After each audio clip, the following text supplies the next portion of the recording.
God. Yeah. That's a very appealing. So I forgot what we were talking about again. Episodes 15 and 16 of The Bad Batch. We'll talk about those, talk about the big moments and stuff from that, and then we'll talk about the whole season. If you haven't seen any of this stuff, spoilers are coming from here on. So this is your spoiler alert. Please run away if you are too scared to take it. Bohan, what did you think of the ending? Episodes 15 and 16. Did you think Bad Batch ended smoothly or kind of fell flat on its face or somewhere in the middle? I don't think I care. Um,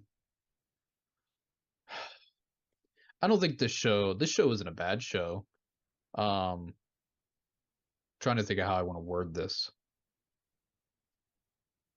I liked some of the ending and then did not like the rest. So it's like a split down the middle because Half and there's some half. things that I have concerns about and then there's other stuff that just didn't make sense to me. And I was like, why? Okay. So there's a mixture of the two. The death that we had in the show. Oh my God, this fucking acid reflux. I You just can want to say die. we're in spoilers, so Um, so Tech dies. At yeah. least that's what we're led to believe. Hard to believe he didn't die. Star Wars has an issue of keeping people dead. So I felt like there were a couple episodes earlier in the season where Tech actually got some character development to kind of give it a like get us a little more attached to him. Yeah. He started to try to be a little more human and try to feel emotions and he was starting to become more people oriented instead of always just having his face planted in tech all the time. And I really liked that because I wasn't expecting, honestly, I wasn't expecting any members of the Bad Batch to ever die, ever. So that kind of caught me off guard. Now, the thing is, this death was impactful. I like all the Bad Batch. Like, I like all these troopers. There isn't one that I don't like.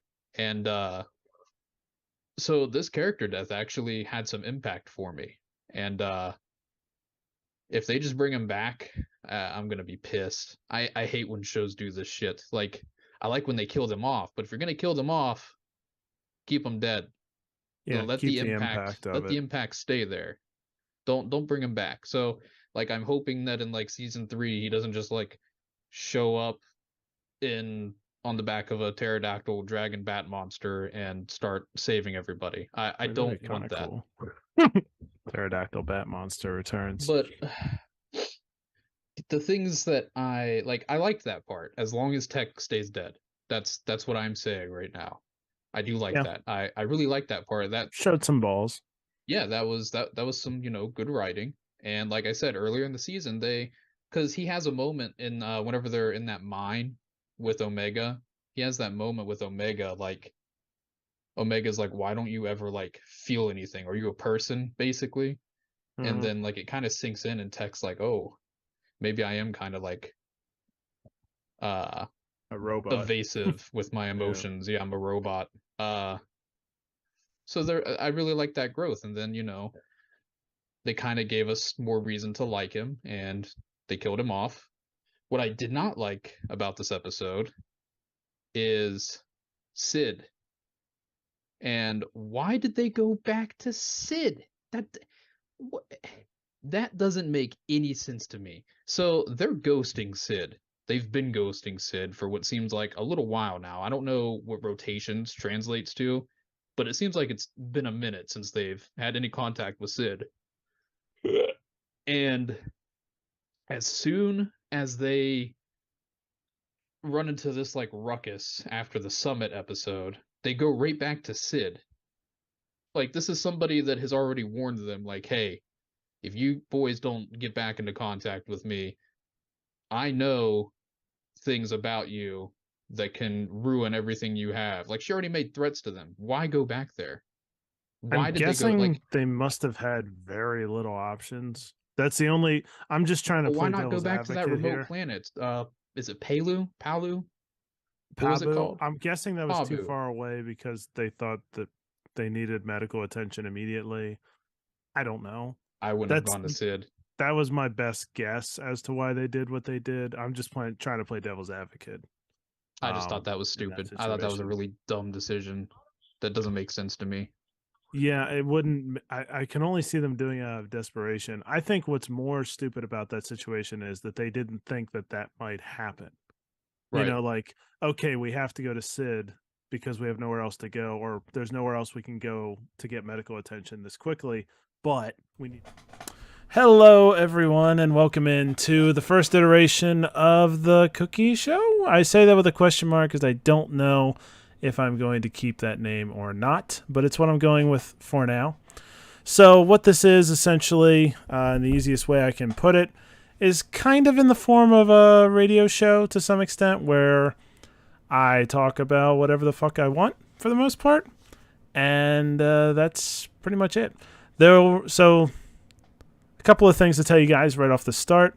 Thank you for watching, whether you're watching on YouTube or Twitch, or if you're listening through podcast form or watching after the fact. Glad to have you. And so let me tell you what is coming up during this show. There's been a lot of random news that has come out in the last couple of days. A lot of movie trailers, 4 to be specific, although one's technically a TV show. But I'm going to talk about Spider-Man, Across the Spider-Verse, going to talk about The Blue Beetle, going to talk about Secret Invasion, going to talk about Barbie even, and also about Jedi Survivor with all the new stuff that's come out about that. And I'm going to talk about Shrek 5 because Shrek is life and Shrek is coming back for all of us. I'm going to talk about The Mandalorian as well, episode 6. Just watched it not too long ago. Going to go through that. Also, this is where things start to turn. I have Pop-Tarts. And these are specific new types of Pop-Tarts. Frosted banana bread and Apple Jacks.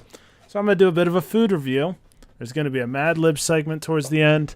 All kinds of fun, but I'm not going to be doing it alone. That's right. I have come with help. And that help comes in the form of Mr. Bohan. Mr. Bohan, would you say words? That's yes, how I introduce you. I am also here. I just tell you to say words. We're switching stuff up, I guess, because we're failures at podcasts and we suck at life. So now we're doing this. See if this works. We're just shitting into our hands and throwing it at the wall. I guess I could have named the show "Shitting into My Hand and Throwing It at the Wall." It's not very catchy, but I could have gone with that. But I went with the Cookie Show instead, at least for the time being. So we're going to start everything off with the Mandalorian review. Now, we're going to keep it totally spoiler-free at the beginning. If you guys want the spoilers, stay tuned till the end of the show because that's when we will go a little deeper into the Mandalorian. But we are going to start with just the non-spoiler point of view of what we thought of the show overall. Then we'll get into all the trailers and all that fun stuff, the food review, we'll get into Mad Libs.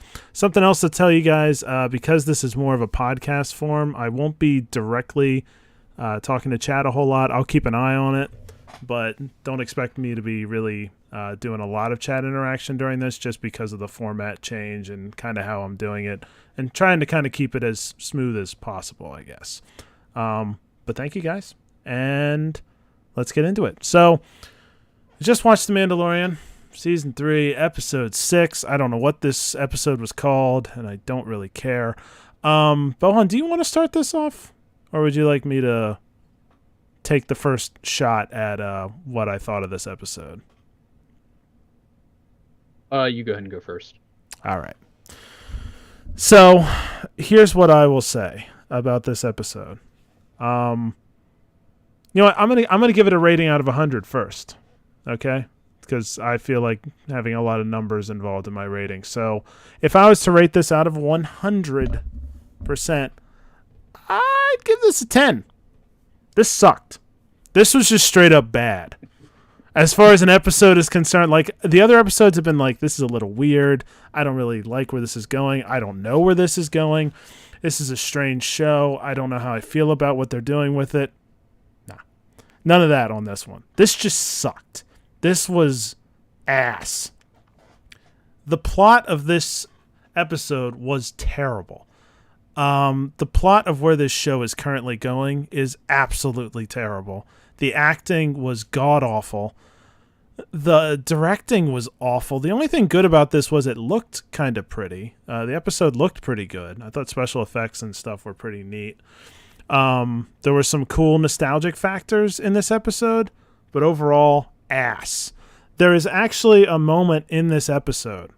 I'm going to use. I'm going to say something here, and it's very sacrilegious. It feels that way. There was a scene that went for about 2 or 3 minutes that all I could think was She-Hulk.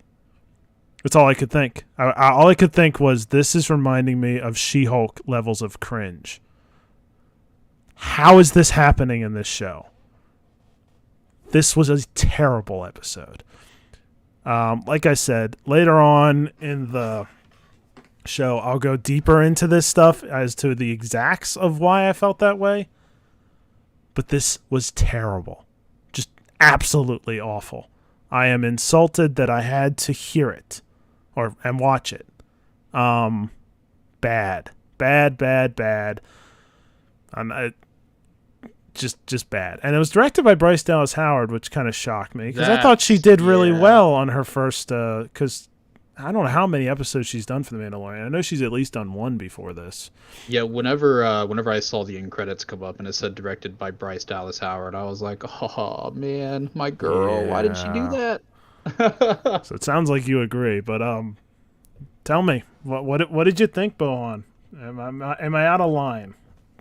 Am I out of line here? You definitely hated it more than I did. I think that I didn't hate it as much because my standards have also dropped so far that I just don't care anymore. There were some things that I was picking out of the episode that I did like, because I didn't completely outright just hate the episode. There were a couple of moments that I liked. I guess we'll get into that in spoilers, but overall, yeah, I don't know where The Mandalorian's going. I don't know what The Mandalorian is. I don't care anymore. I'm just watching it for the content, as the kids say. Watching it for the content. We are at that place now. We actually didn't end up doing a review of episode 5, so if I could give a short take on that, I actually felt pretty good about episode 5. I thought it was going in a good direction. They actually fixed some plot holes. Yeah, they fixed some plot holes, and the ending was really interesting because, I guess that would be kind of spoilery, but it was a really good ending that looked like it was leading somewhere, and this goes absolutely nowhere.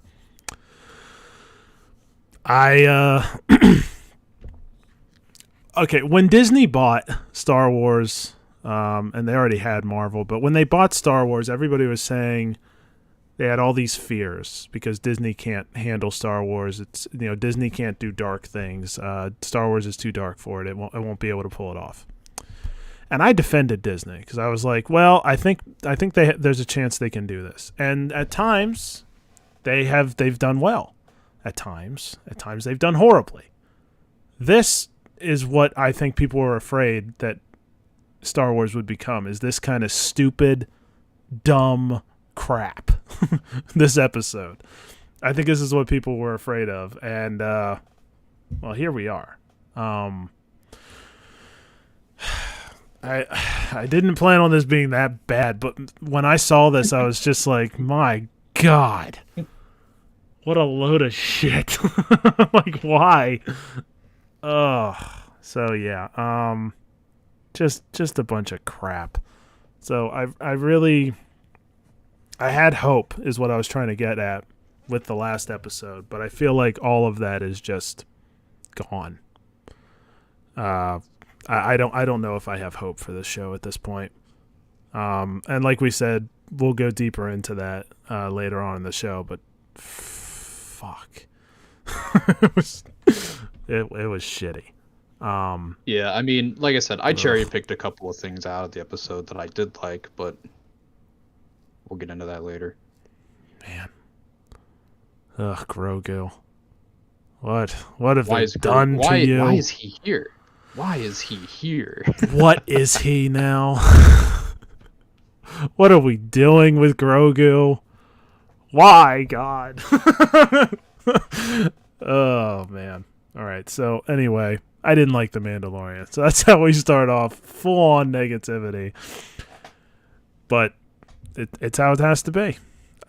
If you had to give this episode a score out of 100, what do you think you'd give it? Just by Out of itself. 100%. Out of 100%. I gave it a 10, so for reference. I'm gonna give it like 20%. Okay, so slightly better, but still awful. Yeah.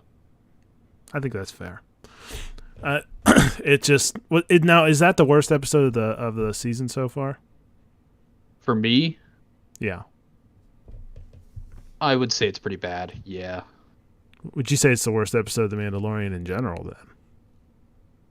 then? Because I can't think of anything as bad as this. I mean, to be honest, I think they've had the 4 worst episodes of The Mandalorian this season. Like maybe I'm not that good at remembering The Mandalorian's first 2 seasons, but I don't remember anything as bad as some of the episodes. No, there wasn't anything this that was season. Just outright garbage, and it's so like. Because after watching that episode, I was like, all right, I don't know what that was, but whatever. And then it's like I got kicked in the balls right at the end because it was like directed by Bryce Dallas Howard. And I was like, okay. Because usually the episodes that she has directed have been pretty good. Yeah. I I think she did some Bad Batch Clone Wars too, I think. I might be thinking wrong. I might be wrong about that. But anyway, the point is, I know she's been involved in these kind of things before. I didn't see this coming. This just sucked. I really thought they were going somewhere after last week, but I got nothing but sad words to say at this point. I've been dancing around the subject of whether this season should have happened. Not dancing around anymore. This season shouldn't be a thing. They should have either ended at season 2 or gone in a totally different direction. If they were going to do a season 3, they should have went in a completely different direction than what they've chosen to do. Yeah. But I'll leave that for now. So if you want to find out exactly why, stay tuned. We'll get back. We'll come back to that. So lots of trailers have come out in the last couple of days. 4 specifically that I wanted to talk about. So let's start with Secret Invasion. Okay, this has been the Marvel show that we've been kind of I don't know if I'd say looking forward to. We have literally been looking forward at it and wondering when it's going to happen. But we got our first trailer. Bohan, what did you think? Did you like it? Are you excited for it? Well, old Bohan doesn't like to get excited for MCU stuff anymore. Yeah. Once again, doing it for the content. I will say this show has potential to be great. But we know how things have been going lately with the MCU, and I have a feeling it's probably just going to be a dumpster fire of garbage. I would love to say I'm excited for it because I think it could be something great. I love Samuel L. Jackson. I love Emilia Clarke. The context of what's happening in Secret Invasion could be like mind-fuckingly great, but it's probably going to be a dumpster fire. Yeah, I feel similarly, but I try to keep on some positivity, I guess. This was a good trailer. Let me say that much. I mean, I can at least say that. I don't know if it's going to lead to a good show, but it's a good trailer. It made it mysterious, dark looking, like this was going to be a grittier story, that there was going to be a little of a noir feeling, almost like there's a little bit of detective work to this in some ways. Like it's deeper, it's more interesting. That's how they at least present it. That is how they presented it. Yeah, But see, here's the thing. And they don't tell us a whole lot about the plot either, which I kind of like. I like when they don't reveal the whole story in the trailer. But Marvel has this thing of presenting really good trailers. Usually their trailers are bangers. Like, it's like, wow, this movie, they're making it look cool. They're making this movie look amazing. And then you go and you watch the movie and you're like, what the fuck was this? Yeah. I mean, to be honest, most trailers are pretty good at this point in time, just because people have kind of perfected that system. But I have hope a little bit. I shouldn't say no. On this. What did I say? Oh, yeah, I think I've said fuck already, haven't I? Oh, okay. I didn't know if we were like... Yeah, there's not too many words thinking of the children you can't here. say. Nah, there's no children here. Or if you are, I'm sorry. The what I would say about Secret Invasion, though, what I'm excited about, like, I love the idea of Nick Fury being the main character. I've said this a lot. The closer he is to the spotlight, the more I like Nick Fury. Loved him in Captain Marvel. Loved him in The Winter Soldier when he got more airtime. So I'm all for Captain him. Marvel. He did. He That was was the great only in plus in Marvel. that movie. Yeah, it's kind of true. I think, and Samuel Jackson, big fan. I'd love to see him play more with that character. And it does sound like, and they do allude to this being the end for him. And I mean, Samuel Jackson's pretty damn old. I don't know how long we can expect him to play Nick Fury. So they at least allude to this being the end for him in some way, shape, or form. So, and Ben Mendelsohn, love him as an actor. I think that there's a lot to like here. Emilia Clarke, of course, I love her. It'd be nice for her to like have a successful thing after Game of Thrones. I hope she has a good amount of screen time in this as well. Scream time. Scream time. My brain is going to. Boy, I could I could go a couple different ways, to be honest with you. It could go several ways. Emilia Clarke accomplishes the trifecta, though, which is pretty amazing. She does. To be in Marvel, Game of Thrones, Marvel, and Star Wars. Yep. Has anybody done that before? I'm assuming Pedro Pascal, is he in Marvel? Not yet. Not yet. I think he's in talks, though, to be something. I feel like somebody... Kit Harington's close, too, but I don't think he's in Star Wars yet. He's not in Star Wars yet.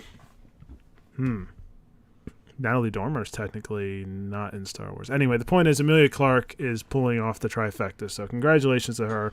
She's made it in all three of my favorite franchises, so, you know, that's an accomplishment in itself. But I'm excited for Secret... I can't say that. I mean, I want to say I'm excited for Secret Invasion, but Marvel's done this before. Moon Knight looked dark and interesting, and then it sucked. It did. It was Falcon and Winter Soldier looked interesting, and it sucked. Multiverse of Madness looked dark and interesting, and it was okay. I don't know. I can't hope in the MCU at this point. Not the way they've gone. What's wrong with me? There's still a sick part of me that is kind of interested. Is just well, that's like Guardians. It's never going to go away, is Guardians. it? I love Guardians. Yeah. And the trailers make that look like it's going to be like this emotional roller coaster, but it could just end up being a quip every 5 seconds and nothing. Well, at least in Guardians, I expect a lot of comedy in that. But I mean, I expect it too, but they can push it too much, which is what they definitely did in Thor Ragnarok, or not Ragnarok, Love and Thunder, and Love and Thunder was awful. Yes, it was absolutely awful. I hope they do not go in the exact same way that Love and Thunder did, because it fucking sucked. All right, but like we said, there were other trailers. Speaking of comedy, and speaking of superheroes, let's shift the gears from Marvel to DC, their biggest competitor, and talk about Blue Beetle. So you want to call them a competitor, sure. I know they're not. Sad is Marvel's falling apart, and DC's still not really gaining a whole lot of ground. I don't know DC. I don't know here's what the problem DC's that I have. doing. At least DC. Marvel, I know what they're doing. It's just it's bad, but at DC least I know what's happening. Has kind of seemed like they've never had their shit together ever. I'm hoping that James Gunn can maybe pull something together now that he's in charge of everything. But the problem is, what is considered in the DCU is his version of Suicide Squad in the DCU. Is this Blue Beetle movie going to be in the DCU? Well, like, you also have so many DC properties that aren't, because I think Pattinson's Batman's not in the DCU. They have this Flash problem where they have the Flash movie, which is going to come out with an actor that is hated right now. So I don't know what they're doing. The Rock, there's issues with Henry Cavill. Aquaman 2? Yeah, I think that's still coming out. I don't know if it's coming out this year, but I know it's coming out. Like, Shazam apparently did really bad. I didn't see it. The second one did not do well. So DC's in a really weird spot. The Blue Beetle is, I don't know a lot about this character. The only thing I know about the Blue Beetle is that he simps after hot women in the DC universe, which I like and I understand. I'm with you, buddy. So I mean, I think he's supposed to be like an everyman kind of character, but I know nothing else about him. So from this trailer, I didn't feel like, oh, I got to see this. I guess I didn't feel No, I like, didn't feel oh that at god, all. this looks terrible. I think it just kind of was like, all right, it's another DC movie. I don't see anything special here, I guess is what I'm trying to say. It just kind of looks like another run of the mill DC movie. I don't really see anything extra special going on here, I guess, is what I'm kind of trying to get at. I am I wrong? It reminds me of Shazam, in a lot of Yeah, ways, but DC seems to try to like once they hit like a good movie, like I think that the remake of the Suicide Squad was good. I liked that movie. That was funny. I enjoyed it. I had fun with it. And it kind of seems like, oh, you all like that goofy fun shit. Well, here's another Shazam movie. Here's this Blue Beetle movie. Like they're trying to mm-hmm. like play off the goofy funny formula, and Well, that's fine for some characters, but not for every single character in existence. I don't know about what the DCU is doing. I To be quite honest, I don't think I care. it's a really tough thing to pull off, and I think the more that we see what's going on with Marvel, and the more that we see what's been going on with DC, the more I get respect for the original MCU and what they were able to do. Like they had their funny movies like Guardians of the Galaxy or Thor Ragnarok, and it worked. And then they had their really serious, more gritty movies, and it worked. I mean, they were able to balance that. DC hasn't been able to do that yet. Even if they have good movies, like Wonder Woman was a good one. I think a lot of people like the original Shazam a lot. The original Aquaman got a lot of good love.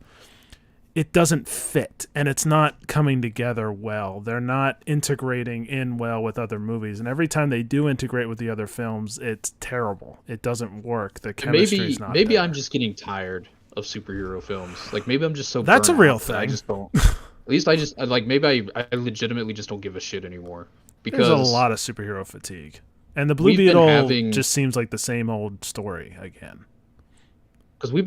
like a superhero movie every year for what 15 years, maybe longer. Oh God.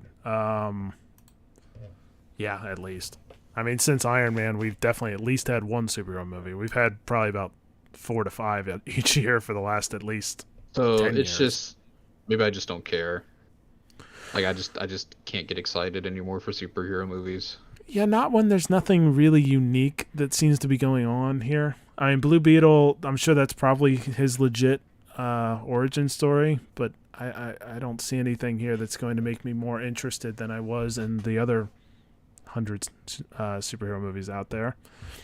If it gets decent reviews, I'll watch it. Like I didn't watch Shazam 2 because it got terrible reviews and most people seem like they don't like it, so I don't care to see it. It's like, Right. I have to watch all the Marvel shit. I don't want to have to watch dog shit from another universe too. I get enough dog shit by forcing myself to watch the Disney crap. So, and this is an opportunity for DC because MCU sucks right now, Well, pretty badly.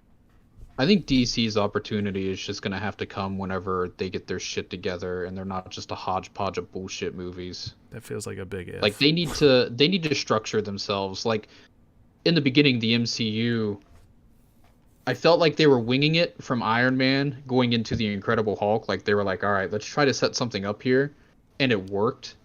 Yeah, The DC needs to try that. I They think need to have they've. some sort of structure. I think they have tried, but they keep having problems with the people in charge. There was that disaster of what's going on with Henry Cavill and The Rock, and it just sounds like a total hodgepodge disaster. Every time it looks like they've got their shit together, something else goes terribly wrong, and now they don't have their shit together again. So they may have a plan. It doesn't feel like they do at this point. But so all And that I to mean, I say, can't Blue just Beetle just does not seem particularly yeah, interesting to me. it doesn't look appealing to me either. But also, I think I can fairly say at this point, I don't think the MCU is also Oh, interested in to me anymore either. They're both in really bad spots, and yeah. I just mindlessly watch them now. Our minds are melted down to nothing. Well, this is an interesting little segue because the next thing I'm going to talk about is a superhero movie, but is very different. This is Spider-Man Across the Spider-Verse. I don't know why my voice cracked there. Across the Spider-Verse. But this movie had its second trailer come out, and I love this trailer. I thought this was great. This has me really excited for this. I liked the first Into the Spider-Verse.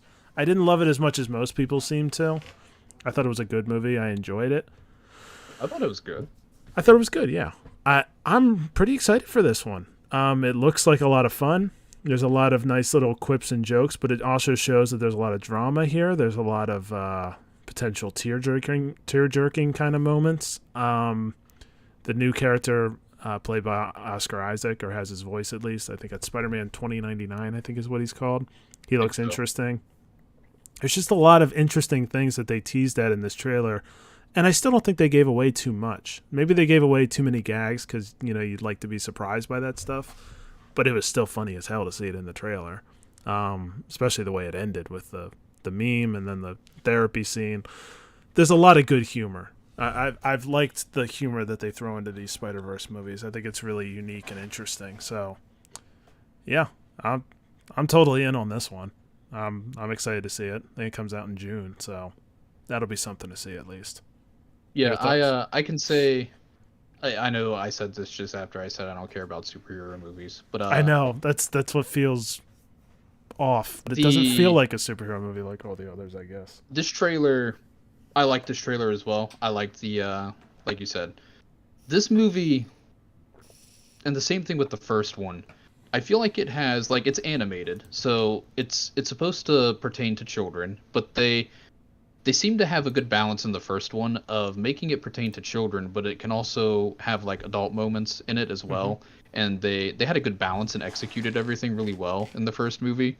I'm hoping that they do that with this one. I really like Miles.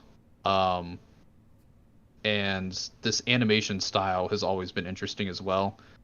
It kind of changed animation in a way, I think, because there's a couple of other movies that have kind of played off of this animation style. I know Puss in Boots kind of did that. So it's different. And I think that's maybe why I'm a little more leaning towards seeing it and kind of have a little bit more hopes for it, just because it is something different. I can't talk. But yeah, I'm looking forward to this one. Not to mention, they made this whole multiverse thing work before the MCU's multiverse, or at least I think it was. I'm not sure. Yeah, I'm pretty sure Into the Spider-Verse came first.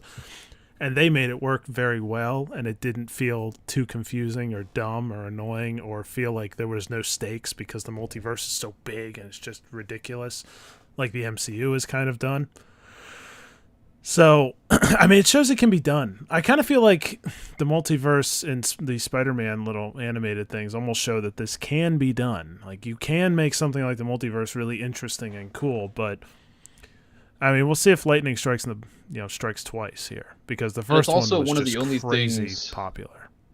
It's one of the things recently that Sony has done that's good. Well, Sony's been knocking out of the ballpark with Spider-Man lately. I mean, Spider-Man's the only good thing in superheroes. Period. I mean, if we look at the last 5 years, that's it. I mean, but there's stinkers like Venom and Morbius though, which fair. No, I'm just saying Spider-Man. Just straight Spider-Man. Forget all of his friends. Just Spider-Man himself. Forget everybody else. Him himself has been very good recently. Yeah, everybody else involved, that's a whole other story. I'm not saying Sony has been hitting the mark every time in the last 5 years, but Spider-Man has. So I really hope they keep that up, because it's nice to have one hero doing well when 1,000 others suck, which is kind of the position we're in right now. All right, last trailer. Barbie. Little change of pace here. This movie has done an incredibly good job of advertising itself before the trailers even drop. I don't believe I'm the target audience for a Barbie movie. I see Barbie shit all the time for this movie. There's This been movie looks chaotic. Yeah, it does. Well, I don't entirely know who the audience is that this movie's going for. I don't either, because there I don't were think it's definitely kids. some adult jokes thrown in the trailer. Oh yeah, there's a lot of adult jokes in there. I'll tell you one thing: this movie knocked the ball out of the park on, though. Like, you can't do better than a Barbie actress and a Ken actor than Margot Robbie and Ryan Gosling. That's like two gold mines, like two of the biggest actors there are. And Margot Robbie is like perfect to play Barbie for looks by itself, let She alone her acting definitely skill. seems to fit the role. Ryan Gosling is the perfect Ken too. I love Ryan Gosling's dry like humor. That's perfect for Ken, because Ken's gonna be that kind of dry, just extremely good looking dude, which is basically what I would have thought of Ken, kind of like from Toy Story 3, as being kind of a dim-witted jock kind of guy. Right. But as far as what the movie plot is, I have no fucking clue. This was just Oh all no, over I have the no place. idea either. They mentioned something about going to the real world. I don't know what that meant, and I was either. like, wow, this movie looks wild. And it honestly, it kind of makes me want to see it just because of how chaotic it looks. And there's a ton of actors in this movie. I mean, a shit ton of actors in this movie. Will Ferrell's in it. I did not know he was in this movie, so that kind of came out of nowhere. Michael Cera's in this. I didn't know that either. And then Simu Liu. I don't know if I'm saying his name totally wrong, but the guy who plays Shang-Chi is in this, which is kind of cool to see because I've never seen him in anything else. So he's, I guess, the angry Ken. But like Maybe. all the jokes in this are very adult. Like, there's no kid jokes in this at all. So this is definitely going for an adult audience, which makes sense because Barbie was obviously a popular toy back when, I mean, I guess it's still probably popular now, but when it was at its height is with people that are in their 30s and 40s now. So yeah, I'd probably aim for them, but it's a bizarre one. I guess they're kind of going for the whole like Barbie girl music video kind of feel, because that's what I thought of was Aqua's Barbie girl song. I was really surprised that they didn't play that. That's too. I think it was a good choice. They might not as to, well just. but I don't know. They might as well just capitalize on all of that. Like I would Yeah. have played it. I can feel the storm coming in. A storm be rolling in. Hopefully, it won't destroy the stream. I guess we'll It probably see. will. It probably will. The amount of technical difficulties I had before the stream started, it would only make sense. But yeah, so I guess I'm interested in this Barbie thing. If it's absolutely terrible and gets terrible reviews, I'm not going to watch it. But if like people say it's decent, it just feels like a weird thing to say. I'm going to go watch the Barbie movie. I think it's going to be one of It those feels like, turn your weird. brain off and watch this chaotic movie kind of Is that deal. not what every movie is at this point? It's just turn your brain off and try to enjoy what is happening on the screen. That's kind of where we're at right now. But either way. So those are the trailers that have come out. But there's also been announcements that have come out. And one in particular that really I don't know. I could feel very positively or very negatively about this. So I could go either way. Shrek 5 is happening. It is official. It's been announced by one of the guys with Illumination. I don't know if he's like the main guy or not. Illumination has incredible animation, and they're doing the Super Mario Brothers movie, which comes out this weekend. So that is going to happen. There hasn't been a lot of talk yet, but it appears that they are trying to do a Donkey solo spinoff potentially as well.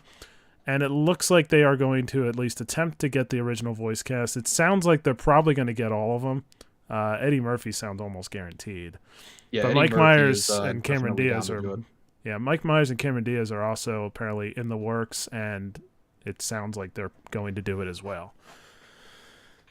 So, I mean, this is another case of franchise going on forever. I don't even try to fight it anymore. Like, franchises just will. If they make money, they will never end. That is where we're at, I guess. It just seems like a cash grab, which that's probably what it is. I mean, they all are now. However, the Puss in Boots movie did do really well. It did. And I heard a lot of good things about it. So if they can take it in that direction and actually make it mean something and not just a cash grab, then you know what? Sure, bring Shrek back. Shrek Well, is love. Shrek is life. Shrek is love, This Shrek is is my life. swamp. Yeah. Please claim my butthole. I mean, for the memes alone, I need to have Shrek back in my life. If they include a Shrek is love, Shrek is life meme in the movie, There's no fucking then way. 5 out of 5 stars. 100 out of 100 right out of the gate. Doesn't matter what the rest of the movie is.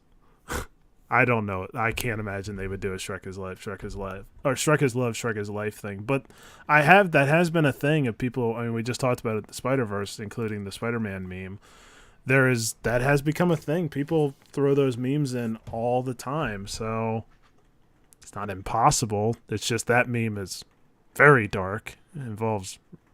Oh, it's out there. Yeah, it's definitely it's like something I would come up with. But if they include it in some way, shape, or form in the new Shrek 5, oh man, I will stand up and clap in the theater, even if no one else in the theater even gets it.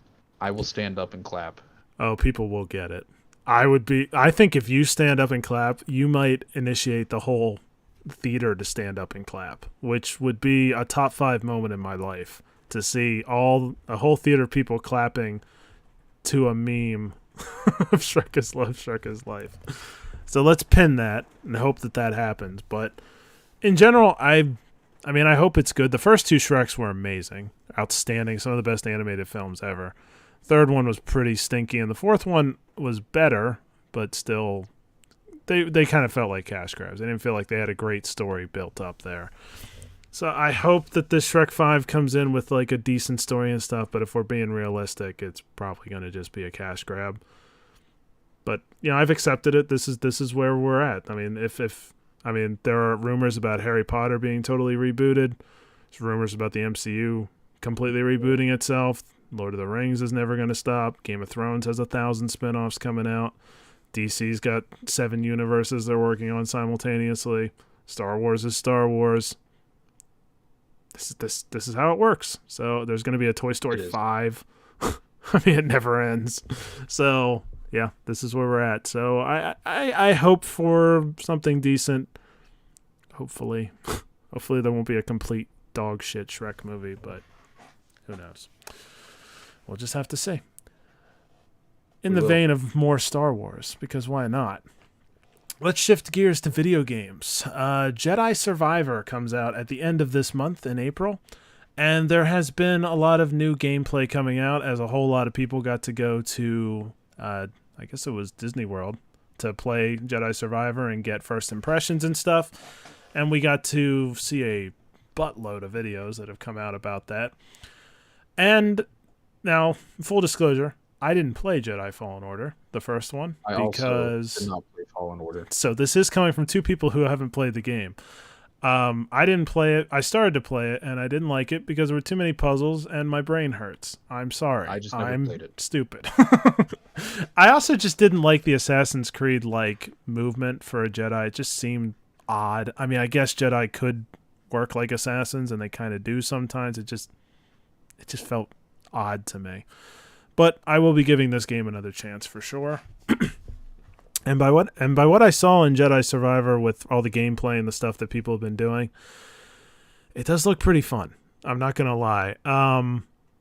The only criticism I've really heard is some people say they didn't change enough, because it was a lot like Fallen Order. But Fallen Order seemed like most people liked it. It was generally considered a good game, just by people like me that don't like puzzles. I mean, that's just something I don't like. But generally, people thought it was a good game, and it sounds like they've just expanded on the things people liked and gotten rid of the things people didn't like. I mean, what more could you ask for a sequel? I mean, as long as the story's good and everything. They did what people wanted them to do. And from everything I've heard, it sounds like Respawn, the studio that made it, did a really good job of listening to the fans. So, I mean, it looks really good to me. It looks really fun. There's just a bunch of weird, random crap that you can do. And it looks actually kind of difficult. It looks like some of these boss battles are really tough. It looks like there's a bunch of different ways that you can play with different lightsaber skills, dual wielding, and you can customize like crazy. There's a ton of customization options. And it's also apparently open world without being open world, which is interesting. It's like a different take on an open world kind of setting. And there are more puzzles. So if you're not like me and love puzzles, there's going to be a shit ton of puzzles and different skill trees and stuff. So it sounds like there's quite a lot for you to kind of enjoy yourself for a long period of time. So yeah, it looks pretty good to me. I mean, I've obviously, obviously I work with Swanee and stuff, and he's planning on doing quite a lot for this game when it comes out, and I'll be doing quite a lot for it too. And luckily, it looks like it'll be a good game to cover instead of a shitty one. So yeah, you saw it as well, Bowen. Any thoughts on what you think? Are you going to try to give this game a chance when you didn't play the first one? Well, I didn't play the first one just because I didn't want to pay money for it because I just didn't care. Fair enough. I think it's free on Game Pass. I may end up playing well, not I don't know if Jedi Survivor is going to be on Game Pass. Say, I kind of hope it is. I don't think it will. But I'm referring back but yeah. I'm referring back to Fallen Order. I believe Fallen Order is on Game Pass. I am debating on whether or not I want to try it out after I finish Resident Evil 4. I may give it a try. If Jedi Survivor comes to Game Pass, I'll probably end up playing it. However, from what I have seen for Jedi Survivor, it looks interesting. It's a very beautiful looking game. Graphics are excellent. And yeah. I think that is from them being able to just focus on current gen consoles. They're not going to be releasing them for last gen consoles, so they were able to focus 100% on Xbox Series X and S and the PlayStation 5. And I think that helped them out, so they didn't have to, disperse their attention to limits on backwards compatible consoles and all that jazz. There was a lot of neat things that I really liked. I like the idea of force confusion, where you can confuse a giant monster in the area, and it can start attacking all the stormtroopers. I'm assuming they're stormtroopers, even though that kind of conflicts with Bad Batch lore, I think, because this is not too long after Order 66. Actually, how long is this after Order 66? I think it's a good while. Because he's a little kid in Fallen Order when Order 66 happened. So it's got to be at least 20 years. Because he's like a little Padawan, I think, when Order 66 happened. Because that's the one thing I watched. I watched the Fallen Order story, so I know what the storyline is, and it's good. It's a good story. All right, makes sense. Mm-hmm. Yeah, I like Force Confusion. I thought that looked really cool. I can't say anything about the combat because I was just watching. It looks smooth, just from visually watching it. I am a fan of the Assassin's Creed games, so maybe I would like this. Probably would. This sort of game. I also don't really mind puzzles, so I would probably also like that aspect too. It's just me. Most people like puzzles. But yeah, it does look like a good game. I can't really say that it looks like it's going to be a pile of dog shit. It definitely does look like it could be as long as it works at launch. That's my big thing anymore. If a game works at launch, then hey, we're already like 5 steps ahead of other games that come out, because typically they're broken at launch and they don't work. I feel like video games is starting to make a little bit of a comeback towards being good again. Like last year had some major successes in the video game industry with Elden Ring and God of War Ragnarok and a few others that came out very good and were solid games. Hogwarts Legacy was a big one that came out without any major issues with it right out of the gate. So it's looking more and more like the video game industry is starting to get back to, like, I don't know, just releasing a game that works. So we're getting there, maybe. So that's kind of good to see. So I'll definitely be giving it a shot. I like one thing I really like that I saw was how the lightsabers are like more realistic. Like when even when you're fighting the Rancor, you can see the lightsabers doing damage to the skin. You can see where where they've slashed at like the enemies. Mm-hmm. Yeah, and there's going to be dismemberment in this game, which is going to make way more sense. Yes, I saw that as well. I thought that was pretty cool. Hmm. So I like that. I think they also said there's a variety of enemies just from the little bit that they got to play. That's really cool that they've already seen a ton of different enemies that you can fight. And I love the idea of customizing how you fight as opposed to how somebody else fights. I love customization. So customization is always one of the biggest things in a video game for me. So for them to have a lot of that going on, that's also very exciting. So yeah, I'm excited for it. It's good to see because Star Wars needs good video games. There's not a lot of them. It right does. now. I agree. There's not a lot of video games, period, for Star Wars recently. So that's always good to see. Let me say that this watching the gameplay that I watched piqued my interest in the franchise. Mm-hmm. Yeah, and like I said, I know they had a good story in Fallen Order, and it didn't really conflict with anything, which is one of the big worries I had. So I assume the story will stay good. Plus the unbelievable epic cameo. Do you know the epic cameo? So it's not because if you are going to play this soon, I don't want to spoil the the game's story been for out you. for That's how what I'm many saying. years now? I'm just talking about spoil for just you. Talking about Vader. Yeah. Okay. So you know. I figured everybody knows because it's such an iconic, incredible scene. Right. It's so incredibly well done. That oh god, fucking chills. So beautiful. All right. So that's gonna finish that part of this show. Now it's time to eat. That's right, Bohan. I have my Pop-Tarts. I've had these for a couple days. Oh, God. No, that's not where this is going. I'm going to say bend over and let me eat that ass. Which one should I eat first? Not your ass. The banana bread or the Apple Jacks Pop-Tarts? Tell me, Bohan. Which one do you want to find out first? Do the Apple Jacks. Apple Jacks. See, Apple Jacks Pop-Tarts, I kind of think are going to taste a lot like other Pop-Tarts because they're just going to taste like cinnamon apple. I don't expect them to taste significantly different. But to be honest, I don't remember the last time I had cinnamon apple Pop-Tarts either, so I'm not sure if I can really compare them. But I will taste it and give it a rating between 0 and 100. You should taste it, and if you don't like it, throw it at your wall above your trash can as hard as you can. So, okay, if it's below a 50, I will do that. Okay? Nice. Oh, man, that smells fucking great. Let me give you guys a little... Oh, fuck, that's a bad cut. I didn't mean to fuck that up so bad. Kind of looks like, I'd say orange jizz, but that doesn't make sense. It kind of looks like slushy, like orange cream slushy inside.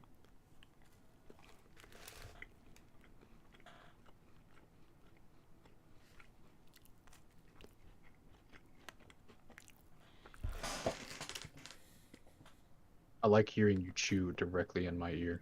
Thank you. I'm trying to Almost stay like your mouth is right there. I just wish I could feel your warm breath. I'm trying to stay away from the mic a little bit so I'm not ASMRing the shit out of this. Well, you're going to hear me either way. Oh, I definitely hear it. Yeah, it's ASMR for you. Hopefully it's not for everybody else. Giving me a chub. I want you to take the other half of that Pop-Tart and lick, where the filling is. Slowly run your tongue and, try to scoop up as much filling as you can out of it.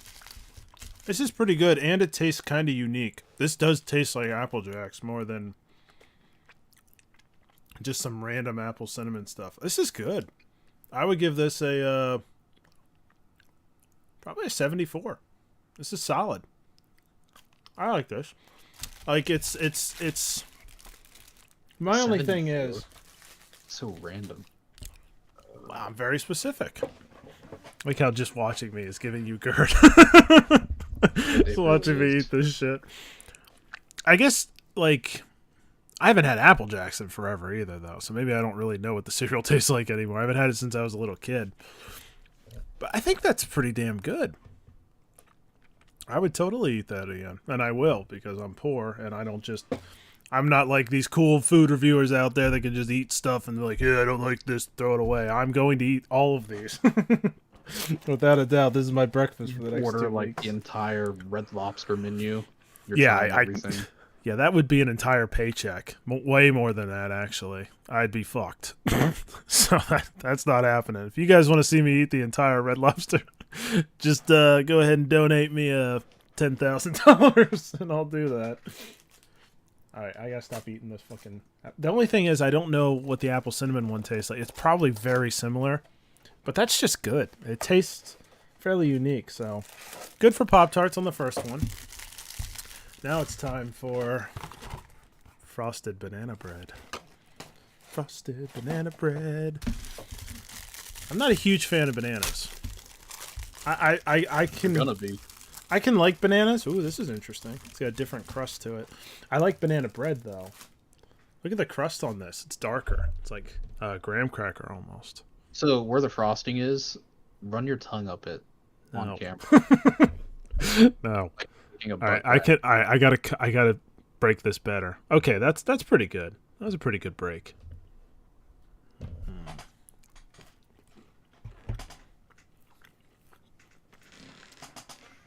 Oh yeah. Mm.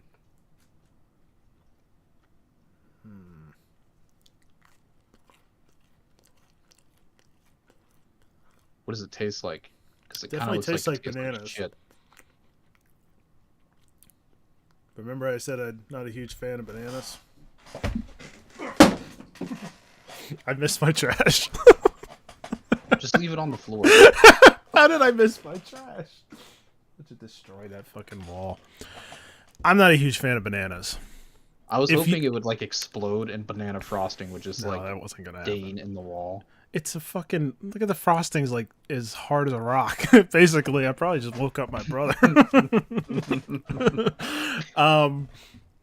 It's not. Look, if you like bananas, I think you'll like this because it's a very unique taste. I'm still gonna eat the rest of these. I'm probably gonna eat the one I threw on the floor, but I'm very Can I poor. watch you do that? No, that's not part of the stream. Okay, well if it's not part of the stream, then that should give me more reason to watch you eat a Pop-Tart off of the floor. No, not eating. I want you to do Pop-Tart it off the naked floor. too. I want you to take off all your clothes, get on your hands and knees, and eat the Pop-Tart off of the floor. None of this is happening. But this does taste a lot like banana. I don't feel like it tastes like banana bread that much. It's got good frosting. I actually like the crust to it, but the banana flavor is really strong, and I'm not a huge banana fan, so... But it's not terrible. I'd give it a 45. It's below a 50. But it's not bad. I'm just not a big banana fan. So that's on You're me. gonna be a big banana fan. Good one. I'll give you that one. That was smooth. I feel like I have some GERD now, though, after eating just I a really want to Pop-Tart. watch you eat that off the floor. I don't care. I can't even see the floor. You can adjust the camera. I We am can going to make eat this that, work. though. I don't give a fuck. I am going to eat that. So, you can guarantee that I will eat that at some point, but not during this stream. Unless somebody pays me. Maybe. I can get all kinds of weird. I like how you just whispered that. Why did you whisper that? I don't know. Stop yelling. Stop. I don't know. All right, so that's my food review. Gave 74 to the Apple Jacks Pop-Tarts. And a 45 to the banana bread. So basically, in the future, whenever there's new flavors of popular stuff, like new Oreos, new cereal, new Doritos, new whatever, you're probably going to see it on this show. Because I fucking love trying new stuff, and I'm going to tell you if it's fucking good or not. Apple Jacks Pop-Tarts. That's a winner. Banana bread, if you're into banana stuff, maybe. All right. Now that part's over, Bohan, it's time for Mad Libs. So, What? that's right. We're going to Mad Libs it up, brother. This is called Road Trip Adventures. I don't know what this is. We've probably done it before. You're gonna have to tell me what most of these things are, because I haven't been in English class in about Don't worry, brother. I got you. 12 years. We're doing some English lessons right here. I'm So, also just stupid. you're learning with me. So, I could technically get suggestions from chat on this, but that gets kind of chaotic to try to do. Why not? I'll involve chat. I haven't talked to chat the whole stream. I will involve you guys on this one. So, I did not mean to do that. Give me a second, make sure I can do this without fucking the whole thing up. My hand smells so bad right now, and I don't know why. I don't need to know that. Like, I haven't had my telling me fingers near anyway. my ass, under my balls, or anything, and it just smells weird. Okay. Well, I guess that's good. I don't know how I feel about that. Cookie uses light mode. Yeah. I'm not going to fix that right now. Okay, Bohan. So I'm going to go first, then you'll go second. Chat, I'm going to need an adjective. I'm going to take the first one I see. Adjective. Verb ending in ing for me. Bohan, any place. I'm not entirely sure what that means. So I guess anywhere that's a place you could put in there. Anywhere that's a place? Yes. And swearing is do that allowed now? here. We're not. Don't give me the extreme words that you know I can't put on here. Any of you, all right? Obviously. Well, I already have the place. Do you want me to tell you? Yeah, go ahead. Chuck E. Cheese bathroom. God. Chuck E. Cheese bathroom. Wonderful. So adjective. I see startled and filthy. I guess startled is an adjective. This startled person. I think filthy might be better for this one. The only reason I'm going to take filthy over startled is an adjective, but only would work in certain situations. So I'm going to play it safe on this one and play filthy for that one. I need any place from the chat. So give me any place from the chat. Bohan, I need a noun that's plural from you. So basically ends in an S. Multiple. So like dicks would be plural.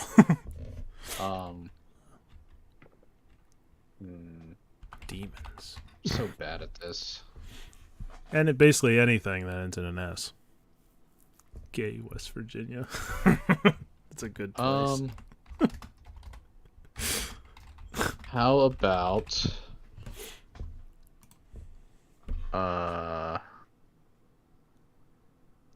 pancakes? Pancakes would be a plural noun. We got demons and pancakes. Can't wait to see how those two go together. Chat, I need a food. Bohan, I need... You literally just have to pick days, hours, weeks, or seconds. So just pick one of those four. Transportation. Weeks. Millennium Falcon. Weeks. Chat, I need a food. I'm counting on you, chat. Overcooked cereal. That's really specific, and I never in a million years would have thought to put that in there, so thank you. Bohan, I need an animal. Chat, I need an adjective. I need to come up with any Man, place. bear, pig. Man, bear, pig. Of course. It's also what Bohan calls my cat, which may matter in this. I'm not really sure if it will or not. Any place. I'll go with something semi-normal and say Tokyo. Let's see where that ends up. Dim-witted. That's an adjective. Not sure how well that'll work, but I'll take it. Bohan, I need a liquid. Get his Swamp-ass. Would I say swamp-ass sweat? Liquid. I guess that's a liquid. Can I say swamp-ass sweat? You know what? I'll just say swamp-ass. It's close enough. Let's put swamp-ass. I need a weather plus ing from the chat. Not sure how that one's going to work. But yeah, weather plus ing from the chat. I need a verb. I'm going to go with masturbate. Rainy? Alright, it's going to be raining. But I got it. Bohan, any noun, which is any person, place, or thing, but not specific. Like, it can't be a proper noun. Like something that, like, you can't use cook. Well, you could technically use cookie, but you can't use cookie and revert. Ball sack's good. My definition was not very useful. I need a plural noun from the chat, though. And I need a verb. Uh, destroy. That always goes well. I didn't pick up the ing part. You're good. You're good. Not sure how this part will translate to a podcast, but I guess we'll find out someday. To the podcast crowd. White House? That is a proper noun. A plural noun would be a multiple, like something that ends in S. Like balls, demons, chainsaws,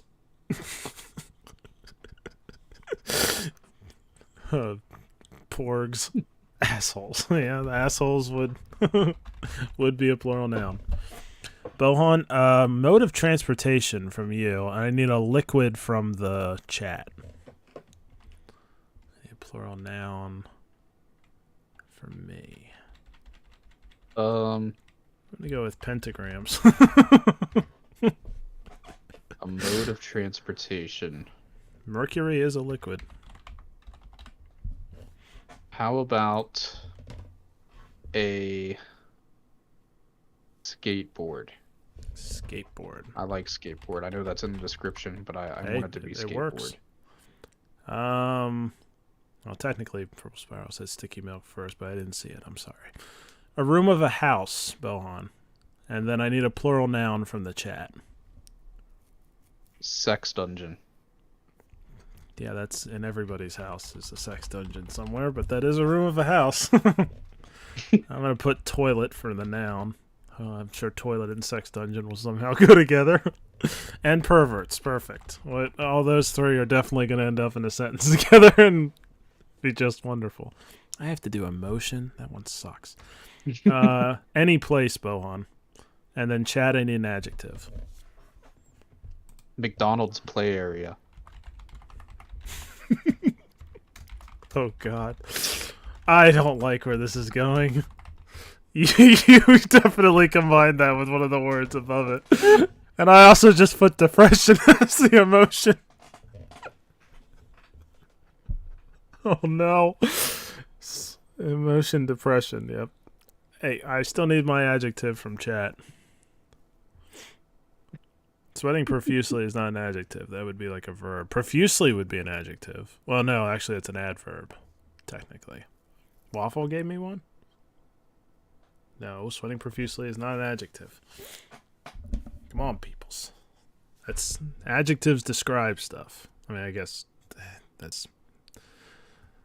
Yeah. Bohan, yeah, nationality from you.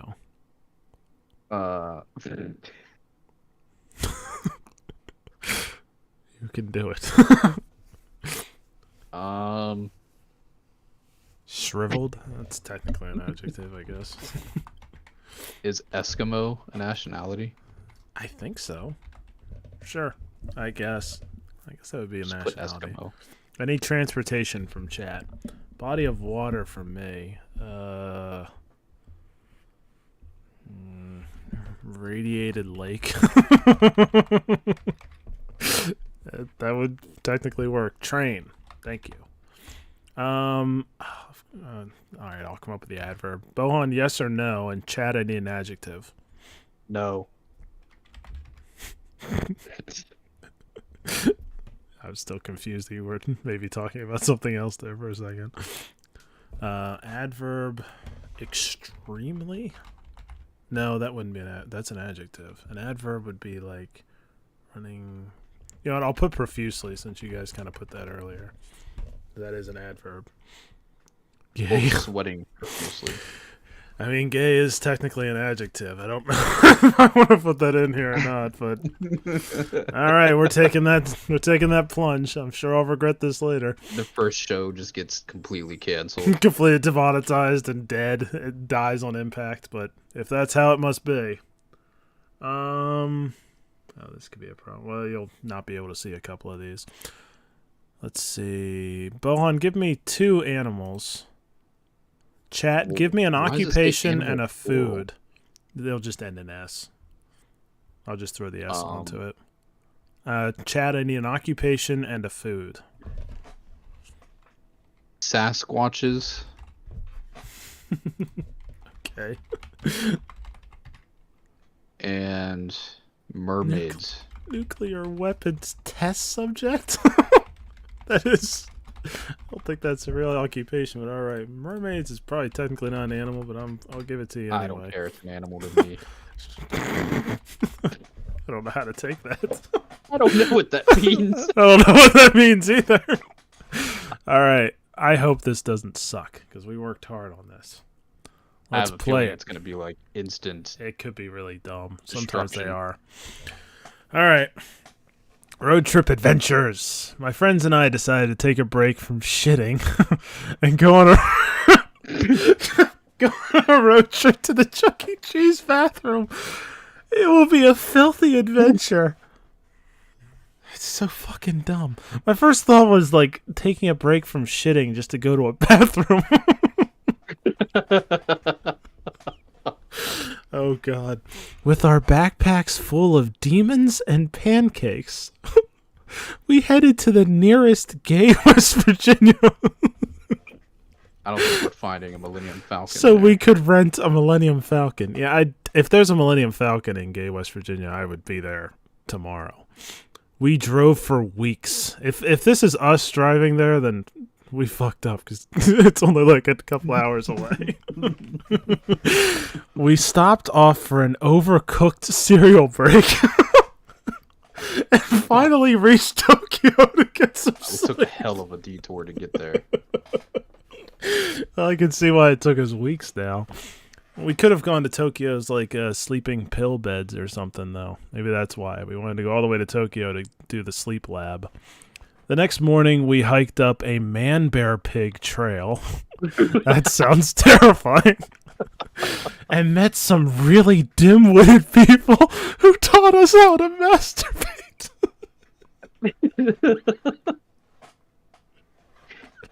All right. That does sound like some places around here that we could have ended up. Although, to be fair, I think we're in Tokyo at this point.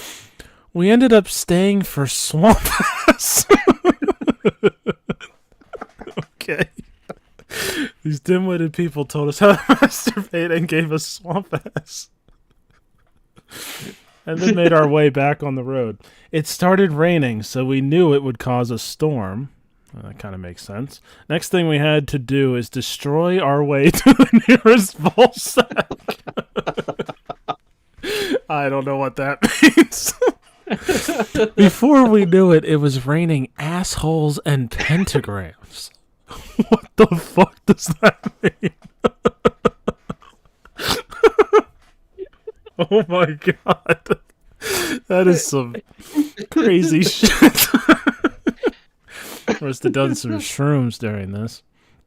We all hitched a ride on the back of a skateboard until the mercury stopped.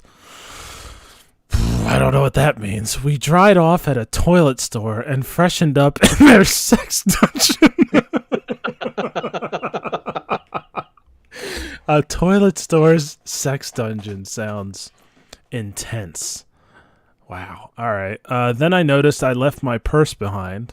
Apparently I have a purse. We needed our perverts and stuff. In my purse? We were so I guess I should say we were so depressed that we ended up having to buy some at the McDonald's play area.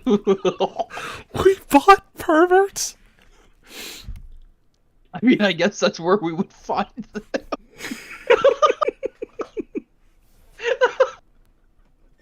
Oh no. Oh no. What have we done? So we got depressed that we didn't have perverts. So we bought them at a McDonald's play area.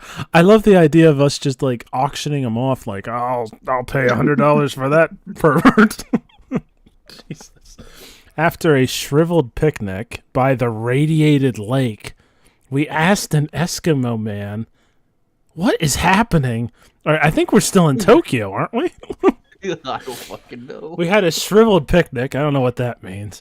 By a radiated lake in Tokyo. And then there was an Eskimo man there. And we asked him if we could borrow his train so we could get to the next town. He profusely said no.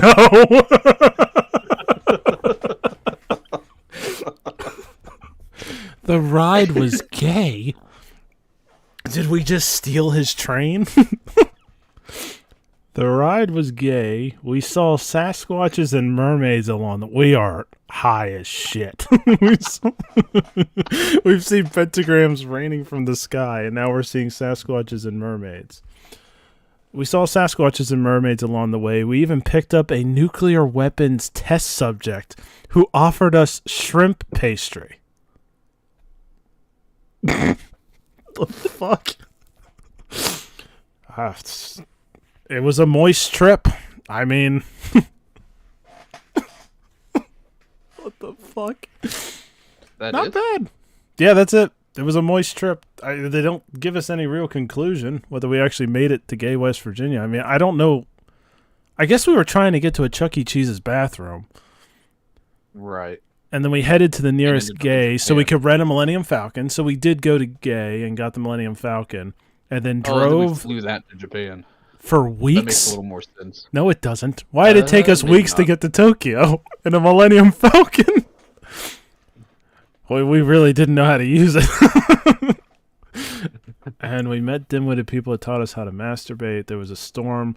I think at some point we were on the way there with a Millennium Falcon, and somebody in our group had shrooms. It was like, hey, guys, that's why it took us weeks, and that's why it was raining pentagrams. That's why assholes. Assholes. That's why we ended up stealing a gay train and saw Sasquatches and mermaids. It all makes sense now. It was all part of a very disturbed and interesting plan. All right, well that took a lot of turns that I wasn't necessarily expecting, but what else is Mad Libs for? So we're gonna end all this off, Bohan, with talking about the spoilers of The Mandalorian and what we thought of that. So would you like to start off about the things that you want to specifically talk about that you thought sucked? Or do you want me to? I'll just talk about what I liked. That'll keep it a little shorter. All right. Let's start positively. What did you specifically like about episode 6? Well, I always love seeing Jack Black. Usually it doesn't matter what he's even in. I just love seeing Jack Black. Did that make sense? No. But I enjoyed seeing Jack Black. I'm just going to leave that there. The other thing that I liked is towards the end. Now, whenever they go to these mercenary Mandalorians that Bo-Katan is wanting to reclaim, I guess, I liked the fight between her and the guy that was in charge. That was, for the most part, a nice choreographed fight. The fight made sense as far as I could see. It was actually two Mandalorians duking it out. I liked the fight. It was choreographed. It seemed organized, and it wasn't just like I liked that we showed up to this, and all those Mandalorians were just like shooting blasters into the lake, throwing grenades into the lake. They weren't just going completely apeshit like they were in the one episode. It looked like things that I would expect them to probably be doing, and it just wasn't nonsense bullshit. Yeah, I thought that fight was cool. I liked seeing Jack Black. And I didn't really like anything else. So if I could comment on just those two things, I guess it's nice to see Jack Black's face. I love him as a person. Yeah. I thought he was horrible in this though. I mean, oh yeah, absolutely. But I just love Jack Black. I guess just seeing his face then, yeah. I mean, I guess that's nice to see. It was nice to see Christopher Lloyd's face too. I've always liked Christopher Lloyd. I know Jack Black can act. I've seen him act really well. Oh, absolutely. I mean, he is a legitimate. He can definitely do it. He's obviously a comedic actor for the most part, but he can definitely act. Christopher Lloyd can definitely act. He's done great acting performances in the past. They were both abysmal. And not only were they bad, they were painfully bad. Now, to be fair, they were given scripts that I don't know who the fuck wrote those scripts. This was the writing. This was just Scooby-Doo nonsense bullshit is what this episode was as a whole. It was a Right. Scooby-Doo episode. Fucking It was bad. the security man all along. It was like that is that. There was no like at the end, but otherwise it was pretty much that. Also, we have another shitty generic Grogu just being tossed by maybe Bryce Dallas Howard in this episode. I'll be honest, that was probably the best I've seen so far, which is not saying anything because it was still terrible. I just wish that I could have seen her come out like in the set and pick up Grogu and throw him across the table to the lady that like wanted him. Like, let's just do that. Let's just anytime you have Grogu jump now, whoever's directing the episode should be able to come on set while they're filming and keep it in, don't cut it out, pick up Grogu and just throw him. I want that. At this point, I want that. Grogu, I mean, forget how horrible his special effects are this season. I don't know what has possessed them to just start throwing him around and pretending that we can't notice that it's obviously insanely fake. What is Grogu's fucking character right now? I mean, he is completely useless to this story. Has no purpose whatsoever. He's just there to be cute. And it's fucking annoying. Insane. Like, after this episode was over, you know how the one chick was like, "We are going to knight you, young man." And she pulls out the sword and she knights him. Instead, it would have been so much better if things would have just took a crazy turn. And she would have been like, "And for you, young man, you get death." And she pulls out the sword and just cuts Grogu's head straight off and it goes like rolling down the floor. Holy shit. Yeah, that would have been interesting. I don't know how I would have reacted to that. So they bring in Lizzo just to have her fucking cut Grogu's head off. That would have been amazing. That would have been and after they do that, wild. After they do that, she's like, "We're eating Grogu tonight, boys." And like they pick all up the start head cheering. And, like, The Mandalorian. They pick up the head and put it in a stew and stir it up and start having a party and eating Grogu stew. I'm not ready to say that would have been better, but it would have been much more surprising. Could you imagine, though? I really can't. I don't know what they're going to do with Grogu. They're doomed. His story, there's no hope for him. He's either just going to be insanely annoying or they're going to have to like give him a voice or something, and there's no way it's going to sound good. Yeah, I mean, he's just there to be there. Like he's just there to be fucking cute, and it's boring now. He's just there to make noises. It was super cool for 2 seasons. I am so fucking tired of Grogu being this like cutesy poopsy character. Instead of making the baby noises, like I could even live if he matures, like if he goes through like puberty, and instead of just making like the little baby noises, he screeches, like he's like like he's one of those fucking spider monsters from Attack of the Clones. He just lets out one of those fucking things. Yeah, Grogu in this episode was totally useless again.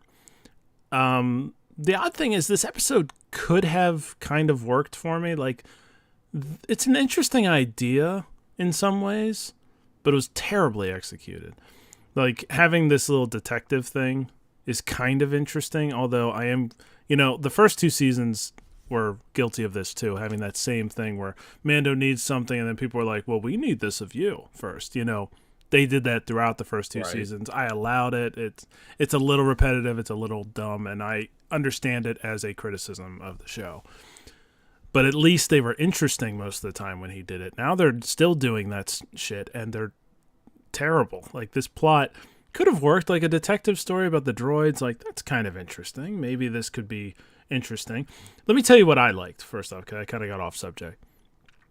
I liked the seeing a battle droid in live action.